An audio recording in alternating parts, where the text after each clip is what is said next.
मध्य प्रदेश के सभी 3000 junior doctors ने सामूहिक इस्तीफा दे दिया है। डॉक्टर अपनी 6 सूत्रीय मांगों को लेकर सरकार से लिखित आश्वासन की मांग कर रहे थे। देश में कल के मुकाबले आज फिर बढ़े कोरोना केस। देश में पिछले 24 घंटे में 1,34,154 नए मामले सामने आए, जबकि कोरोना संक्रमण से 2,887 लोगों की मौत हुई है। देश में कोरोना वैक्सीनेशन अभियान में तेजी। बीते दिन देश में 24,26,265 लोगों को कोरोना वैक्सीन दी गई है। वहीं देश में अब तक 22 करोड़ 10 लाख से ज्यादा लोगों को वैक्सीन दी जा चुकी है। यूपी बोर्ड की 12वीं की परीक्षाएं रद्द करने का ऐलान। सीएम योगी और डिप्टी सीएम दिनेश शर्मा के साथ हुई उच्च स्तरीय बैठक में लिया गया फैसला। 10वीं में मार्किंग के लिए जो फॉर्मूला अपनाया जाएगा, उसी तर्ज पर 12वीं के छात्रों को भी नंबर दिए जाएंगे।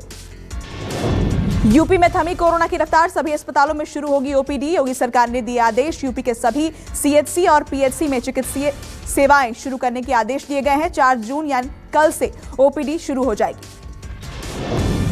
कोरोना संक्रमण को रोकने के लिए महाराष्ट्र सरकार की अनोखी पहल। गांव के कोरोना मुक्त होने पर 50 लाख के इनाम की घोषणा की। 6 राजस्व संभागों में से प्रत्येक के विजेता गांव को 50 लाख रुपए की पुरस्कार राशि मिलेगी। सुप्रीम कोर्ट ने केंद्र की वैक्सीन नीति को लेकर सवाल किए। केंद्र से वैक्सीन खरीद पर शुरू से अब तक की सभी डिटेल्स मांगी। दिल्ली हाई कोर्ट से दिल्ली सरकार को फटकार। कहा, अगर वैक्सीन नहीं तो फिर क्यों खोले गए वैक्सीनेशन सेंटर। मुंबई में आज टीकाकरण की रफ्तार थमी। किसी भी सरकारी और बीएमसी सेंटर पर नहीं लगी वैक्सीन। बीएमसी अस्पताल और कोविड सेंटर के अलावा मुंबई के सरकारी अस्पताल में भी टीकाकरण बंद हुआ। केजीएमयू में बढ़ेंगे ऑक्सीजन बेड। तीसरी लहर की आशंका के बीच संस्था ने शुरू की तैयारियां। तीसरी लहर में बच्चों के प्रभावित होने की संभावना के चलते 100 बेड का पीआईसीयू भी होगा तैयार।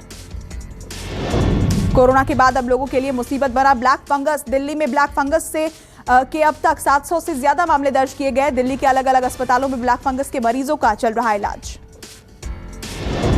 हरियाणा में भी तेजी से पैर पसार रहा है ब्लैक फंगस। अब तक करीब 75 लोगों की मौत हुई, जबकि 734 से ज्यादा मरीजों का इलाज चल रहा है।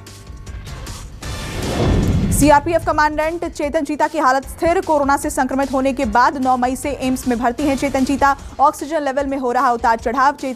चेतन चीता का खास ध्यान रख रहे हैं डॉक्टर।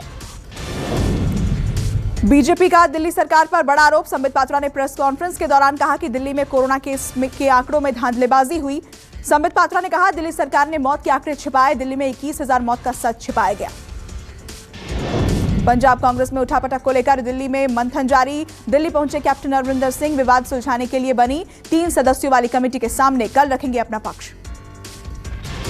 कानपुर में बीजेपी नेता और समर्थकों का पुलिस टीम पर हमला। बीजेपी नेता पर हिस्ट्री शीटर को छुड़ाने का आरोप। आरोपियों की तलाश में जुटी पुलिस। अब हिस्ट्री शीटर मनोज के साथी बीजेपी नेता नारायण भदौरिया की गिरफ्तारी के लिए पुलिस दबिश दे रही।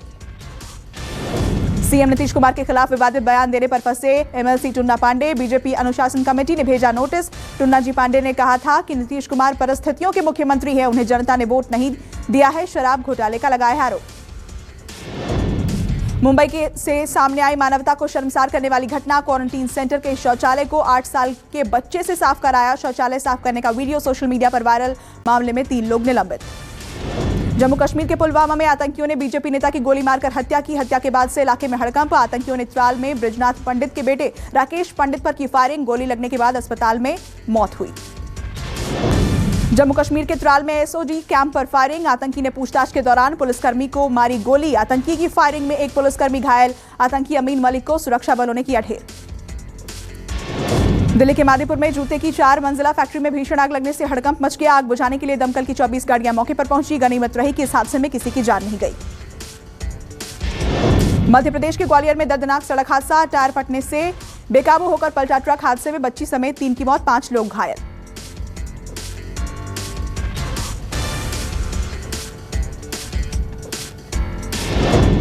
बिहार के मुजफ्फरपुर जिला अस्पताल में डॉक्टरों की लापरवाही की वजह से 8 साल की बच्ची की मौत। 2 घंटे तक पीड़ित पिता को कोरोना रिपोर्ट के लिए टहलाता रहा डॉक्टर। कोरोना कर्फ्यू में ढील के साथ रामनगरी में खुले मंदिरों के कपाट। गुलजार हुए बाजार। दिल्ली के जहांगीरपुर इलाके में चोरी के शक में लोगों ने कूड़ा उठाने वाले 28 साल के युवक की पीट कर हत्या कर दी। मामले में पुलिस ने अब तक 2 लोगों को गिरफ्तार किया। यूपी के संभल में दिखा दबंगों का कहर। घर में घुसकर युवक को पीटा। पिटाई का वीडियो सोशल मीडिया पर वायरल।